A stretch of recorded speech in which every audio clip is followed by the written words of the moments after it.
നിങ്ങൾ ലീവ് അവസാനിപ്പിച്ച് സർവീസിനെ തിരിച്ചെത്തിയതിന് ഏറ്റവും കൂടുതൽ സന്തോഷിക്കുന്നത് ഞാനായി. സാറിന് നിർബന്ധപ്പെട്ട ലീവ് അവസാനിപ്പിക്കുന്നത്. എനിക്കിപ്പോ ഈ യൂണിഫോമിനോട് പോലും ഭയമാണ് സർ. മിസ്റ്റർ കുമാർ,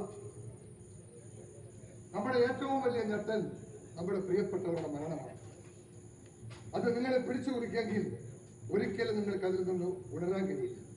എത്ര മായ്ക്കാൻ ശ്രമിച്ചാലും എന്റെ മകളെ കുറിച്ചുള്ള ഓർമ്മകൾ, അവളുടെ മരണം, അതെല്ലാം എന്നെ വേദനിപ്പിച്ചുകൊണ്ടേയിരിക്കുക.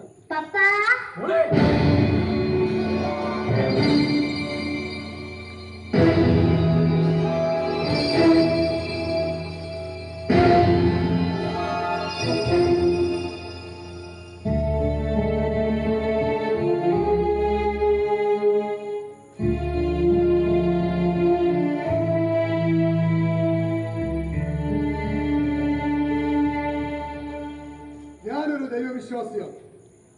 ഈശ്വരാനുഗ്രഹം ഉണ്ടാവണമെന്ന് പ്രാർത്ഥിച്ചാൽ മാത്രമേ ഞാൻ പുറത്തേക്ക് പോകാറുള്ളൂ. ഈ ജോലി എന്റെ ജീവിതത്തിൽ ഒരുപാട് നഷ്ടങ്ങൾ എനിക്ക് സംഭവിച്ചിട്ടുണ്ട്. അതുകൊണ്ട് തന്നെ എനിക്ക് തറപ്പിച്ച് പറയാൻ കഴിയും, മരണത്തെ തൊട്ടറിഞ്ഞവനെ സത്യത്തെ അനുഭവിക്കാൻ കഴിയും. ഹൃദയത്തിൽ ആഴത്തിലേറ്റ മുറിവുകൾ അത്ര പെട്ടെന്നുണ്ടെങ്കില്ല സർ. ഞാനൊരു പോലീസ് ഉദ്യോഗസ്ഥനായിട്ടും എന്റെ മകളുടെ കാര്യത്തിൽ എനിക്കൊന്നും ചെയ്യാൻ കഴിഞ്ഞില്ലല്ലോ. നിയമപാലകൻ എന്ന നക്ഷത്രഭാരം എന്റെ ചുമലിൽ ഇല്ലായിരുന്നെങ്കിൽ എന്റെ മകളെ കൊന്നവരെ വിചാരണയ്ക്ക് പോലും വിട്ടുകൊടുത്തത് ഞാൻ അവസാനിപ്പിച്ചാണ്. കോടതി തെളിവുകളുടെ അഭാവത്തിൽ വെറുതെ വിട്ട അജാസിന് മരണശിക്ഷ തന്നെ കിട്ടിയില്ലേ? അതെന്റെ കൈ കൊണ്ടല്ലല്ലോ സർ. പക്ഷെ മീഡിയ പൊതുസമൂഹത്തെ ബോധ്യപ്പെടുത്തിയിരിക്കുന്ന ഒരു കാര്യമുണ്ട്, അജാസിന്റെ കൊലയാളി നിങ്ങളാണ്.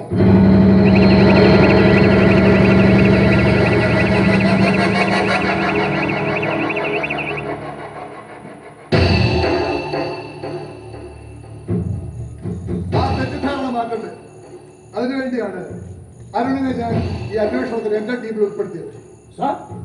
ഈ കേസ് ഞാൻ അജാസിന്റെ കൊലപാതകം, അവന്റെ കൊലയാളിയെ കണ്ടെത്തണം, അറസ്റ്റ് ചെയ്യണം. എന്റെ മകളെ കൊന്നവനാകാൻ അവനെ കൊന്നത് ആരാണെങ്കിലും അത് ഞാൻ ചെയ്യണമെന്ന് ആഗ്രഹിച്ചിരുന്നതാണ്. എന്നിട്ടിപ്പോ ആ പ്രതിയെ ഞാൻ അറസ്റ്റ് ചെയ്യണമെന്ന്. അത് നിങ്ങൾക്കൊരു അംഗീകാരമാണ്? അല്ല സർ, എനിക്കുള്ള ശിക്ഷയാണ്. കുമാർ, അജാസിന്റെ കൊലയാളി നിങ്ങളാണെന്നുള്ള റൂമർ അവസാനിപ്പിക്കട്ടെ.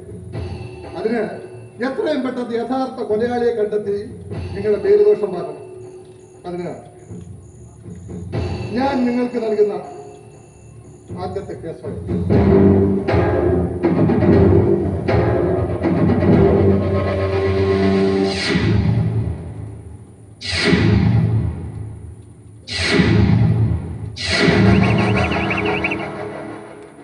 കഴിഞ്ഞതൊക്കെ മധുരം തീർന്ന് ചൂയിക്കം പോലെ ചവച്ചുകൊണ്ട് നടക്കാതെ തുപ്പിക്കണം.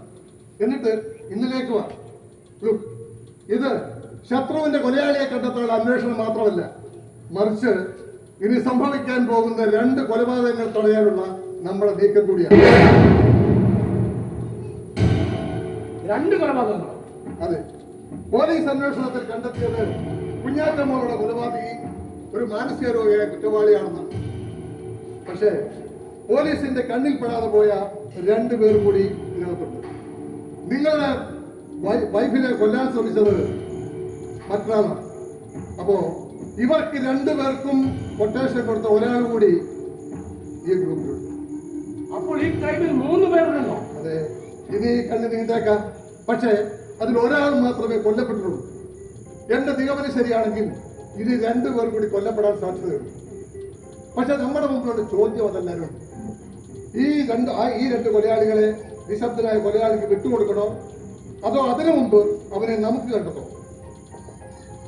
സാർ പറഞ്ഞതുപോലെ എന്റെ മകളെ കൊന്നവരിൽ 2 പേർ കൂടി അവശേഷിക്കുന്നുണ്ടെങ്കിൽ അതാരാണെന്ന് എനിക്കറിയണം. ഒപ്പം അവരെ കൊല്ലാൻ തയ്യാറെടുക്കുന്ന ക്രിമിനൽ ആരാണെന്നും അയാളുടെ മോട്ടീവ് എന്താണെന്നും എനിക്ക് കണ്ടുപിടിക്കുകയും. എങ്കിൽ ഇനി ഒരച്ഛന്റെയും ഭർത്താവിന്റെ സെന്റിമെന്റ്സ് അല്ല എനിക്ക് വേണ്ടത്.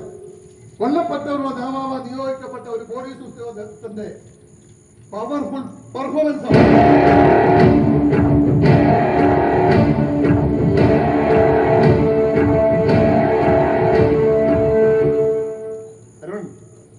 ബൈബിളിൽ ഒരു വാക്കുണ്ട്, കലപ്പയിൽ പിടിച്ചുകൊണ്ട് പിന്തിരിഞ്ഞു നോക്കുന്ന ഒരുവനും സ്വർഗരാജ്യത്തിന് യോഗ്യനല്ലത്. ലക്ഷ്യത്തിൽ എത്തണമെങ്കിൽ കലപ്പയിൽ മുറുകെ പിടിച്ചുകൊണ്ട് തന്നെ മുന്നോട്ട് പോകണം. എന്റെ ഈ അന്വേഷണത്തിൽ സ്ട്രോങ് ആയിട്ട് താൻ എന്നോടൊപ്പം ഉണ്ടായില്ലേ? സർ